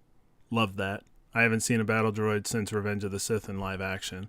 That's fucking cool. Kind of funny because that's pretty much the same thing Bo-Katan says. Well, I guess I shouldn't. I haven't seen a droid since the Clone Wars. I guess I shouldn't say that because in the first season of Mandalorian had a flashback. Yeah, with they a had droid a for like a second. droid in that. Yeah, but it wasn't a normal battle droid, like the B1 battle droid. And to hear the Roger voice, nostalgia. Okay, I enjoyed that. I love seeing the droids again. It's weird how much I love seeing the droids, to be honest. So I like that. I didn't know super battle droids could move like that though. Like that super battle Yeah, droid he was fucking went full flying. on like sprinting, like and like jumping like Hulk and picking Yeah, things up like Hulk and that was tossing them. odd. Now I think about it. Like just in I mean, playing video games and stuff, they don't move well. They're I know they very don't have stocky. blasters on them, but I've just never seen them move like that. I always thought they were like more of the heavy I armored, kind of think they slow are. moving, ass blasting droids. I mean, I guess that's. I guess they have the freedom to say that they can run like that, but I don't think they ever did that in Clone Wars or in any video game I've ever played. So I mean, I Yeah, I don't never know saw what them the move lore like is that. there, but that did seem kind of bizarre. He was flying around like that. I kind of like the droid bar. I don't know why, because it was kind of dumb, but I also I thought kind that of was enjoyed it. stupid. I don't know why I kind of like that. It's but they didn't do anything with it, which kind of makes it stupid in the end Yeah, because they like didn't really do they anything didn't go with it. back to it. I would have been I would have been more okay. Like, so they had them like drinking like uh some sort of liquid. I mean, if we're gonna go that far to where they're at a bar and they're drinking liquids, let's just have the droids like doing drugs. Like, why not have like cocaine like out on the table and the droids are like huffing cocaine, they're like smoking doobies. Like, let's just if we're gonna do this, just go all in on it. They did reference that they drink or something. That was weird and They made no were sense. drinking. There were those droids that were drinking like grease or oil Yeah. or something at that one table. Okay. You know what? I take it back. The droid bar was And you know stupid. what? I don't Let's even while like we're at that. it, let's just have stripper droids. Like let's have like a droid that's in like a bikini and like a G-string and it's like pole dancing. Like just if you're going to do this, go all in on it. I guess I should have said spoiler before this. I totally forgot, but I did say it at the beginning of the show. So, spoiler alert. A little late, sorry. But we didn't actually spoil the biggest thing, which I'll get to yet. So, I'm just going to try and run through without talking too much about all the bad things in this episode, okay? Oh I'm yeah, gonna, we'd be here for another hour if we did that. I'm going to try to run through them. Um that little love scene between the two aliens didn't work at all. Not even kinda. Oh, I forgot about that. Terrible. Fucking awkward, weird, strange. I don't know what the problem was. I don't want to go any deeper into it. It was weird. It sucked. I mean, I thought it was kind of hot, but other than Okay. that, I completely forgot it was even in the episode. All right. Well, I'm glad you Once got some again, if you're enjoyment out gonna of it. do that, go all in. I want to see those two like instead of her like gently caressing his face with her tentacles, I wanted to see them full on make out and It's like just start fucking crazy each other tongue. right there in front of everybody. I mean, that would have been different. I would not have seen that coming. But yeah, other than that, I forgot that was even in the episode. I already talked about their terrible acting. Um, the detective skills were pretty stupid. Uh, Mando just starts kicking droids and hoping one will activate, which I I guess thought that makes was kind of sense. hilarious. Well, I didn't know what the fuck he was doing at first. I'm like, well, he has to kick like 50 to 100 droids. And luckily, the third one turned I out to just be like the how that's bad his one. problem. He's like, all right, well, we're just gonna start kicking droids and see where it goes from here. And I was like, all right, sure, Yeah, and Mando's just do got it. this huge droid problem again. I thought everything about Christopher Lloyd's character was awful. Terrible. Made no sense. Awful. Terribly acted, unfortunately, even. Uh, writing in that scene was horrible. Just every scene Now, was whenever they terrible. found out it was God. him, like since the episode was kind of a Scooby Doo episode, I was kind of hoping they'd go up behind him and be like, and the real villain is. And they try to tear off the mask, but they actually just tear off his face. And he just starts writhing in pain on the floor. And like, So you're just going for why did like you rip off my face? And they're like, pure oh chaos. shit. Forgot this wasn't actually Scooby Doo. This is the Mandalorian. And we just tore off this guy's face. So you just But wanted it was the utter security chaos. officer guy. Worst face off. Yeah, they didn't take that route. I They should also have. like how they, in order to understand what they did, they keep having to make up new things.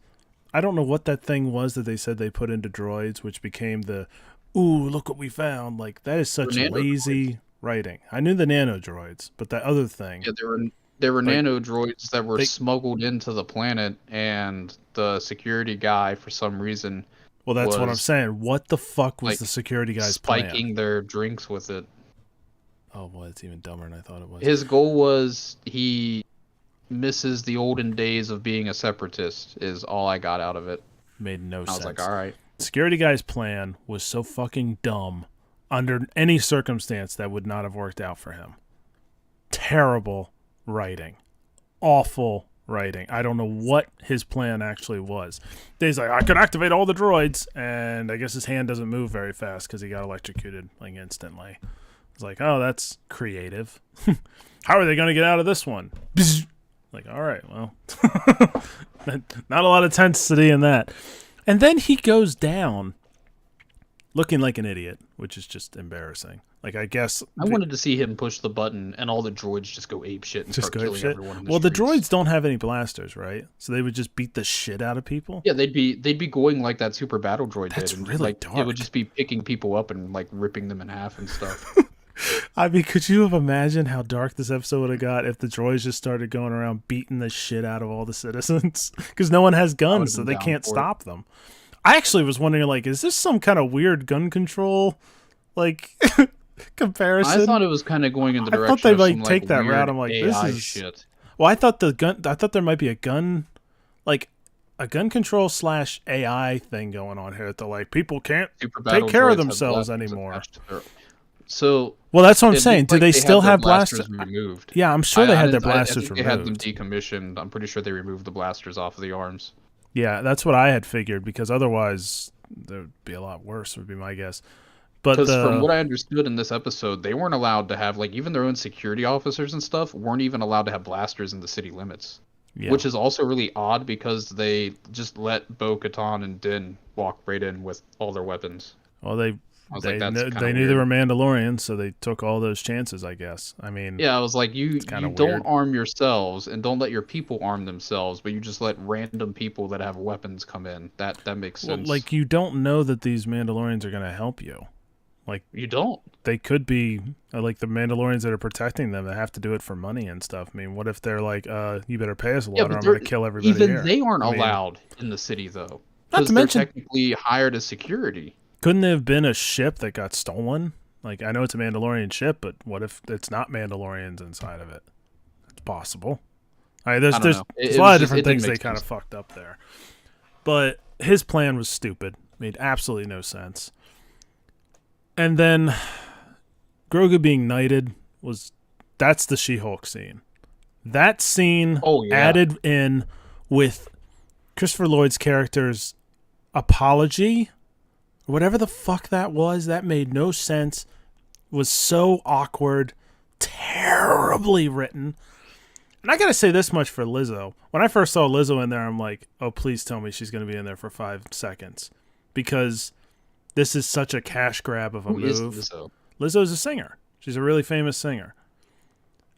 She's not an actor. I'm getting old. She's never acted at all. I mean, she's probably acted somewhere. I don't know. But she's definitely not the best actor they could have got for the job, I would assume. When I first saw her, I'm like, oh, God, they're doing the Megan Thee Stallion. That was my first thought. I'm like, Megan Thee Stallion was also obviously working on Grogu. Honestly, I thought that might happen. I'm like, is Lizzo gonna do some weird shit in this? Young man. She like bends over right over his head and starts like rubbing her ass across his head, putting her ass in his face. You like that, little man? Check this out, and she just like farts. She's like, oops. A little bit of poop comes out and like gives Grogu freckles. Oh God. Okay.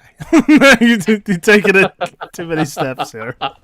So what I was gonna say is, I don't want to say I was impressed by Lizzo's acting. She's not a great actress, but it wasn't awful. Her acting wasn't terrible. It didn't. I don't honestly blame her for this episode. I don't blame her either. I think she did as good as she could with the lines she was given. Her lines were awful. I mean, you give somebody who's not really an actress terrible I didn't dialogue. Know who she was. I figured she was somebody else making a cameo, and I was just you were right about that. She did all right. I mean, as good as you could do. And again, like I said earlier, Jack Black and Christopher Lloyd did terribly. I'd almost say they did worse than Lizzo. I can't believe in that situation that Lizzo would have been the best actress, but they all were awful. What are they? I think it's just the roles they were given. Yeah, That's I mainly what it don't really was. blame the actors so much, except they did accept the role. So I mean, I don't know. It's not like they could look at the script and be like, "You guys serious?" I mean, if I was Jack Black and I'm as big as he is, I'd be like, "Hey guys, I'm not saying this. This is stupid. Do I better." mean, I mean, I'm Jack Black. You can do better than this. This is pathetic. I could see Jack But Black wanting to be in Star Wars, I'm sure but he does. Yeah. I wouldn't want to be in Star Wars in that way. Yeah. I mean, cameos are cool when they're like a one-line thing. Like when Stan Lee would do a cameo, he wasn't like he'd kind of be a character, but he was a really small character, and he didn't really affect the plot or And anything. you just did a one-liner. Yeah, and it was funny and cute and cool. But like, there's multiple cameos. They're playing pretty major characters in this episode, and obviously they're actors, or some of them are actors. But like, what were they doing? Why such dog shit? I hated all of that. It was so bad. I could almost not believe that I was seeing it. I was hoping at some point that there was going to be like, oh, this isn't actually what's going on, and it would be explained a little, and I didn't get that. It just sucked. That was terrible. Then we finally get to the ending, which I guess was the point of this episode. So the fight between the two of them was fine, except for what was the guy doing? The dude that she was fighting. I don't remember what his name was. What do you mean? What was he doing? He starts off by shooting a rocket at her. That's his first I thought that was move. kind of funny. Rocket launcher? Kind of dumbass in a one-on-one shoots the slowest thing that he has in his arsenal at her. Doesn't shoot a blaster or anything. I mean, I guess with Mandalorian armor, you need to blow them up if you want to kill them. Maybe. I don't know exactly what the strategy was there. I don't know. Overall, I liked that fight. That was. But he also one of shot the like only a things I concussion enjoyed. missile at his own people. I know she moved out of the way, but like, what are you doing? Like, I guess a concussion missile wouldn't kill them, maybe? I don't really know the logistics, but it seems like a stupid thing to do. But the fight wasn't terrible. It was all right. And it kind of made sense. But then, then we get to what happens with the Darksaber. Yeah, they really bullshitted their way out of this. All right, look. The last episode, which we haven't done an actual review on, had a moment that didn't make sense from one side of the Mandalorian creed, which was the armorer was basically like, Bo-Katan can take her helmet off because she rides both sides of the way, and we need help from all different kinds of Mandalorians. I'm like, this is a stretch, but at least they incorporated the mythosaur, and I'm like, okay, maybe they could believe religiously that that's a change of rules because the mythosaur showed up, and religiously that might make sense. It's a stretch, but I could kind of allow that. But then the very next episode, they do this with the Darksaber in the most lame loophole bullshit way I could possibly think of. It's like, listening to this happen, I'm like, please, no. Please don't tell me that they're going to give Bo-Katan the Darksaber through a technicality. Really? Yep. Writers. You can't do better than that. Really? You can't do better than that. That is the stupidest, asshole-ish thing. I can't say ever. There's so many dumber things, but that is so stupid. They have, in the last two episodes, have more or less shit on everything the Mandalorians believe in disappears in 2 episodes. Like, they are not going to give up the Darksaber through some stupid technicality that technically he lost the Darksaber and technically she killed the person that took the Darksaber. Bullshit. Even if that was in the Mandalorian Creed for some stupid reason, that's a stupid, lame way to get rid of an interesting plot point that I was wondering, how are they going to get past this? It was something that we had something to look forward to because there was that tension there between. There's tension there, and it's gone now. And I can't say I'm surprised. I kind of figured all along they were gonna bullshit their way out of this, and they did. So, lame. Is it stupid? Yes. Is it lazy? Yes. Very Do I lazy. care? No, I don't think I care anymore. I don't care now.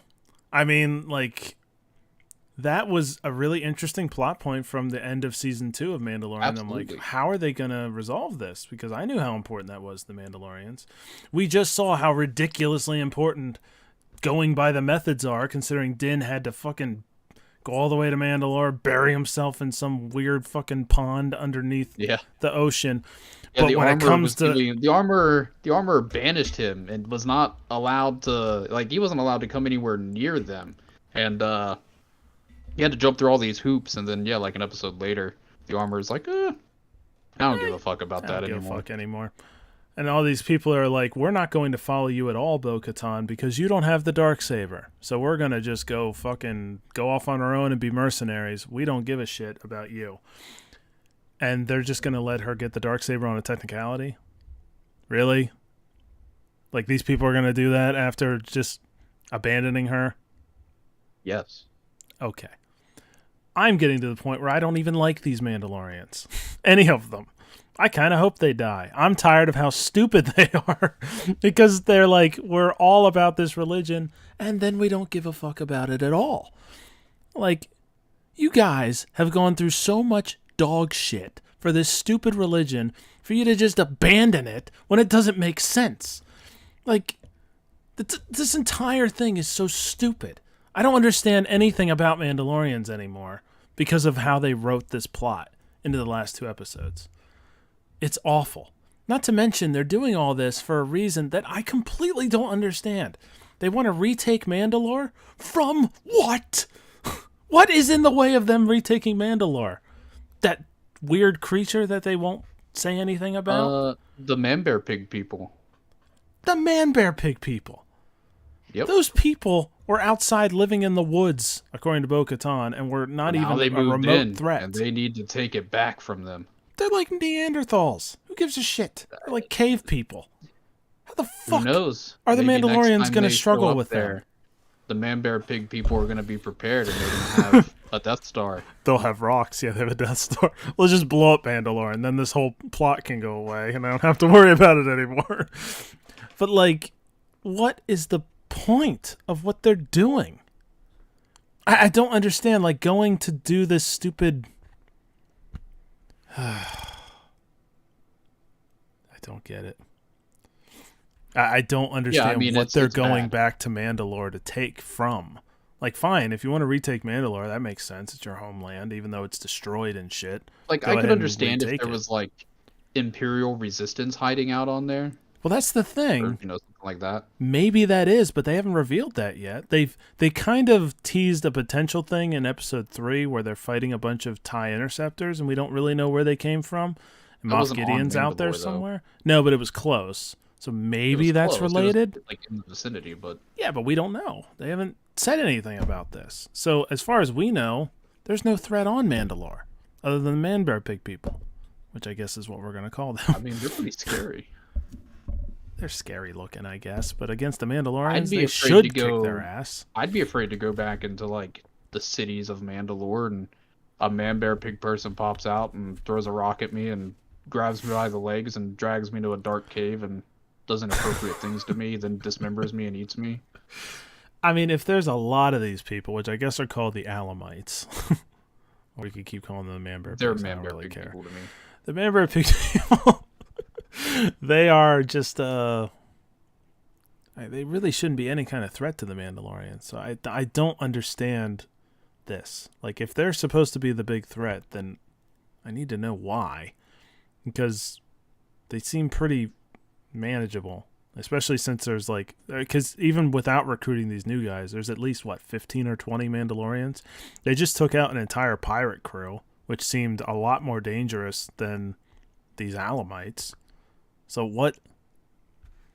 I don't even know what they're doing all this stuff for. I still don't really understand that. Oh, one other thing I kind of liked from this episode was the I forgot what the Ocknut people. Ocknut? Yeah. I thought that was kind of cool. I like how that reference back to season 1, because I totally forgot about that character from season 1. But that was kind of cool. I like that. And that's it. But Lizzo was not the worst part of this episode, which is bad in its own right. Uh, just total dog shit. I should never have to watch anything and be reminded of She-Hulk. That just should never happen to my brain. It's been through enough. It doesn't need more pain. Ugnaught. That's kind of what I said, I think. All right. Anyway, we started with anger, or I did. And we're ending with anger. Well, I'm not really angry. I just don't care. Am. I'm pretty numb to it. I still have fire in my soul of anger. I can't expect anything great anymore. Expect isn't the word. Just hope.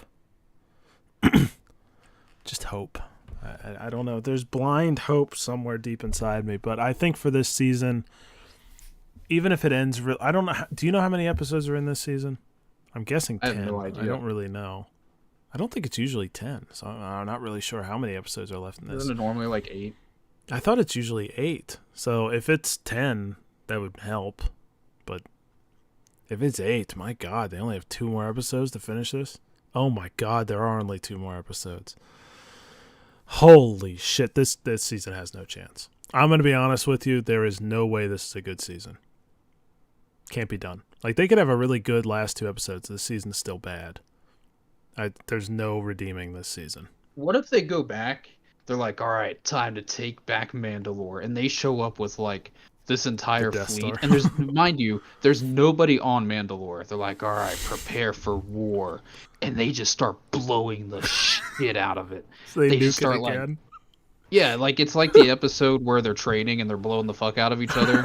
And they're like, all right, time to take back our home. And they, like, orbital bombard the shit out of it, turn it into glass. They make the air toxic again. Like, oh, fuck. We can't live here. And that's how they, like, season 4 is, like, them trying to find a home. They go back in their cave and get eaten by the gator, and that's the end of the show.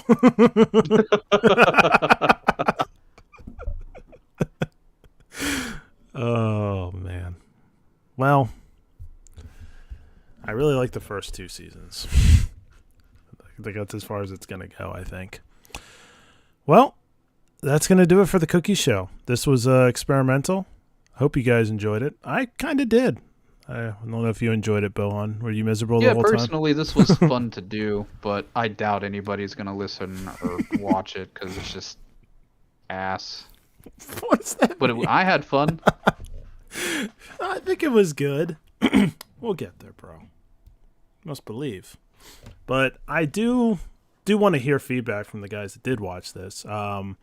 I do have the Discord in the description, always do. I don't know how many people are here, but if you want to join the Discord, please do, because that's where all the news is going to come from as far as when we are doing a stream or not doing a stream.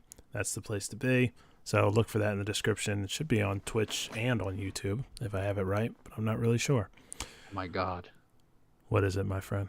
I gotta wash my hand after this. It smells so bad. Why did I ask what's happening to you? All right. I didn't need to. Anyway, that's going to do it for us.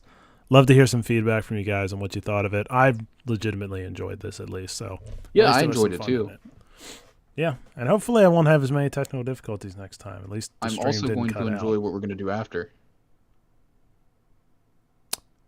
All right. I'm not going to. Which is me watching you eat that Pop-Tart off the floor naked. I am probably going to eat that Pop-Tart, though. All right. I gotta see it. Thanks a lot, guys. We'll see you next time.